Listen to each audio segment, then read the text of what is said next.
Good morning, everyone. Hello, my name is Jennifer Waters, and I am part of the CNY fertility team. Happy to be here today.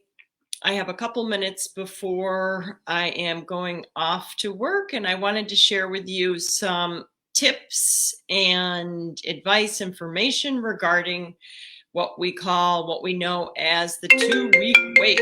Oh boy. Anyhow, I want to say thank you to the lovely woman that suggested this topic last week because it's something that I often think about, but oh geez, there's always something going on in the technology world. Okay. Whoopsie, saving changes. Okay, good. And broadcast, I believe things are still moving along here. Okay, good. Yeah. So I think a lot about this time period because I see patients on Tuesdays, and I often say, well, the hard part's over now that you've had your transfer. But we all know that that's not true at all. That is just the beginning of the next phase of the challenge, which is the wait and see. So there's lots of information out there about what can you do? How can you change the channel of your mind? Right? These patterns that we've created in our thinking often go back for many decades. So we've all heard this phrase, worry is praying for what you don't want, right? And so it's easy to say that. Just stop worrying. Just think about what you want to create in your life. And we all know that that is challenging. These are deep patterns. When you think obsessively about something for a long time, you can't just change the channel and have it stay on that channel. So when I say change the channel, I mean really stop what you're doing, try to pay attention to your thoughts and your feelings, right? In Chinese medicine, the Chinese character for the heart and the mind, the brain are one. So we often separate out what we're feeling and what we're thinking, but we have to remind ourselves that it's very interconnected, right? So your feelings are creating thoughts, your thoughts are creating feelings. Which comes first? Who knows? But it's much easier to direct your thinking than it is to direct your feelings, right? So our feelings come and go. They are responding to things that are happening around us. We are constantly being triggered. Whether or not you're aware of that is the question, because it can be very, very subtle. When you start paying attention to your triggers, I think it's really a good challenge, and it's something that I do a lot, and it can be very subtle, right? How often we're just reacting to things. And so we can use the power of our mind to change, to influence how we're feeling. And it's really that simple. But it's hard work. You have to practice. The more you practice anything, the better off you're going to be, right? So changing the channel of our mind to be neutral or above, it's an ongoing daily practice. A lot of people think, oh, I have to meditate for 20 minutes in the morning and then I'm good for the rest of the day. That can be really helpful. It's kind of setting the tone for your day, but it's all the time. The more you can pay attention to what's going on in your mind and your emotions all the time, that's where it really matters. It's how we are treating each other. I don't know about the rest of you in the country, but here in upstate New York, I really feel like our social connections are deteriorating out in the public sphere. And I don't know why exactly. When you try to examine this very deeply, it doesn't make sense, really. We've come through challenging times. We always have, and we always will. That means we have to stick together. We have to care about ourselves and each other. We have to try to show up for each other. And that's hard. That means that you are unpacking. That's not my term. That's a term that I got from my fellow SRI practitioners, somatic respiratory integration. They use that term a lot to unpack the issue, the trigger, the feelings that you're having. So the more you can unpack in yourself, the more you're able to show up for others. And it's lifelong practice. Listen, I have been working on my own self-help, whatever you want to call it, consciously for 30 years. And it's not over yet. There's still more to do. And soon I want to start a short confession series where we confess things about ourselves that kind of reveal our humanity, our vulnerability. Because I think people try so hard to be, the expert and stoic and professional and all of that. But the real juice that connects us together is our humanness, right? The things, whether you eat ice cream for dinner every day or any excuse to eat mayonnaise for breakfast, whatever it is. And that's kind of the fun part of each other that allows us to feel more connected to each other and to really be honest. Very good question, Sahar. Okay, I have to stay focused on the topic, all right? So today we're talking about the 2-week wait. I only have a few minutes. So, the first 2-week wait in infertility is leading up to ovulation, right? So you're not pregnant. If you're trying to conceive naturally doing the old-fashioned way, then this is the first 2-week wait if you have a 28-day cycle and you happen to ovulate around day 14. So that's the first wait. And I often talk about, we don't want to think of our life as waiting, whether you're waiting in traffic, waiting in the waiting room, waiting for ovulation, waiting for a bunch of, let's kind of get rid of that word. Let's not wait, let's live. We want to live our life. And every moment counts, okay? You have an opportunity all the time to be directing your mind in a more positive way. Remember, our nervous system governs our endocrine system. And our nervous system is what is wired to our emotional system, our emotional body, which I just explained is connected to our thinking mind. So we have to use these opportunities in life to change our thoughts. Stop worrying about what you don't want, okay? So the other 2-week wait, as we call it, is, post-transfer, when you're waiting for a pregnancy test, a positive pregnancy test. So it's hard to not be obsessed during this time about every little twinge, every food craving, everything. So here's what I want you to do. I want you to think about, no matter what the outcome is, I want you to use this time to improve yourself, your health, and your emotions, okay?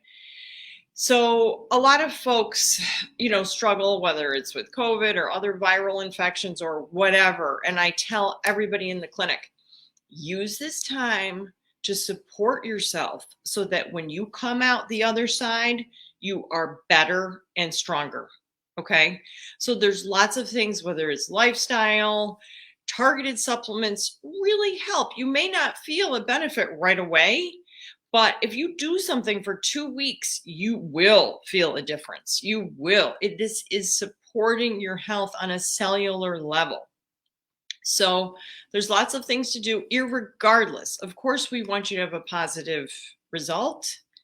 But if you don't, and you utilize this 2-week period to improve yourself, then your chances of conceiving the next time around are much higher, right? So that's how I think about it. So what can you do? We talked about changing the channels of your mind, of your thinking. Meditation is, I think, one of those buzzwords. A lot of people talk about it now, not like back in the day when it wasn't as popular. It's very popular. And what I find, because I teach meditation inpatient at a drug rehabilitation center here in central New York. And I ask the folks doing detox every week, because it changes, because it's a 1-month program. What is your definition of meditation? And almost everybody thinks of it as guided relaxation, positive affirmations, or visualization. Like, let's imagine we're at the beach and feeling relaxed. And although all of those are very beneficial and you get to decide what works for you, you have to have an affinity with whatever practices you're doing, or at least commit to something for a month and then see, did you benefit from these particular practices? Because there's a lot out there.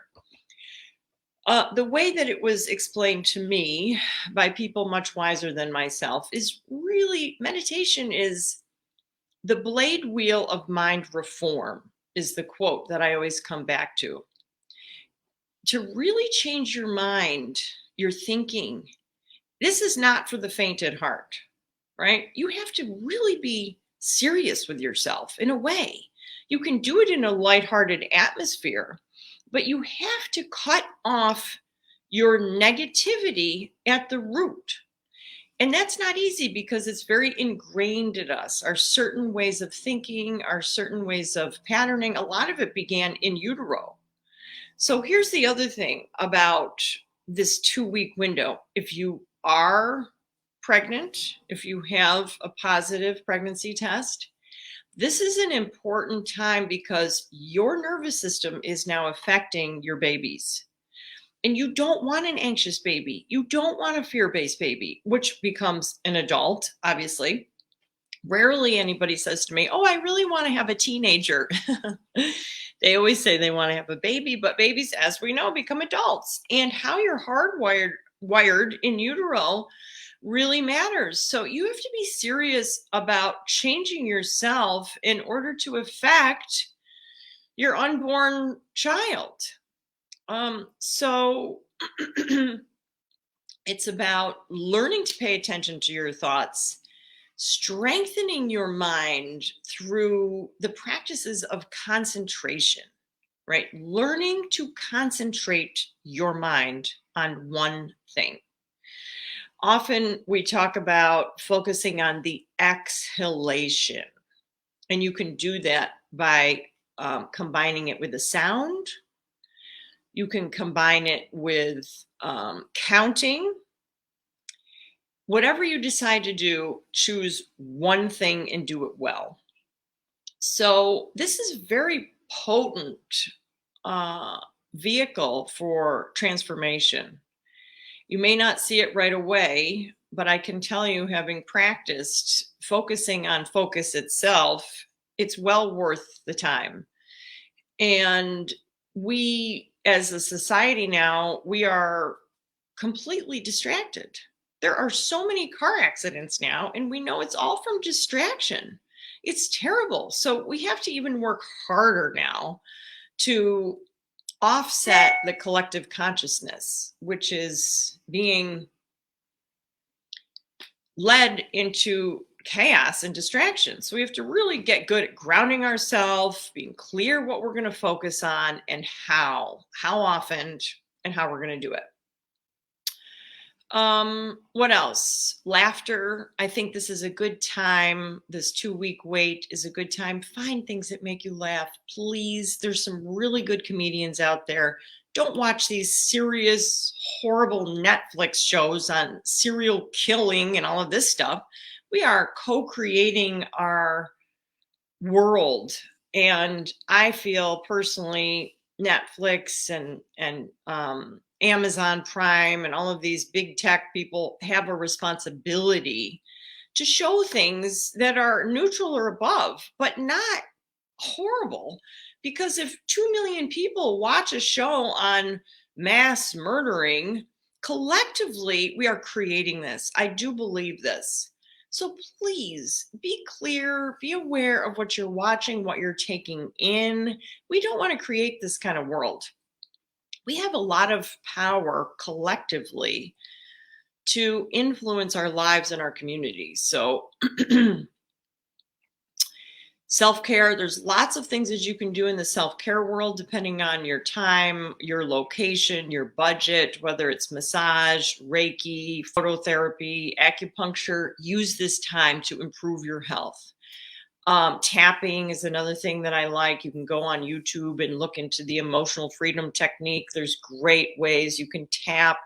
It's all about moving your energy. When you get stuck in a groove, whether it's thinking or feeling, we have to get unstuck. And how do we do that? We move our energy. Remember, we are biochemical and bioelectrical beings. And all of that is connected to how we're thinking and feeling. Connection, focusing on, maybe you try to make new friends. This is what I do a lot, reaching out to people that I haven't thought about for a long time, especially older people that may be more alone now, or they've lost their loved one, or they've lost their children to who knows what, accidents, overdoses, anything. Reach out. Use this time to not think so much about yourself, but think about other people who are in a similar situation, or maybe even a more challenging one than you're in. It really helps to get out of your own way. Okay, so this information will be connected to my blog, which is on jenniferwaters.net. Common supplements. I love that. I have to tell you, Judith, that if I were to choose one supplement that's going to help fertility and implantation, it is wheat germ oil, believe it or not. Sign up for my newsletter and I will continue to discuss this. Wheat germ oil is amazing and people don't know about it, and it's really affordable. It's like $11 for a bottle.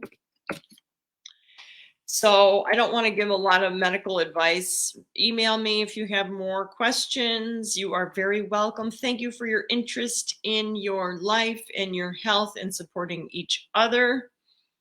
And email me if you have any topics you'd like me to discuss, and I will do my best. All right, take care.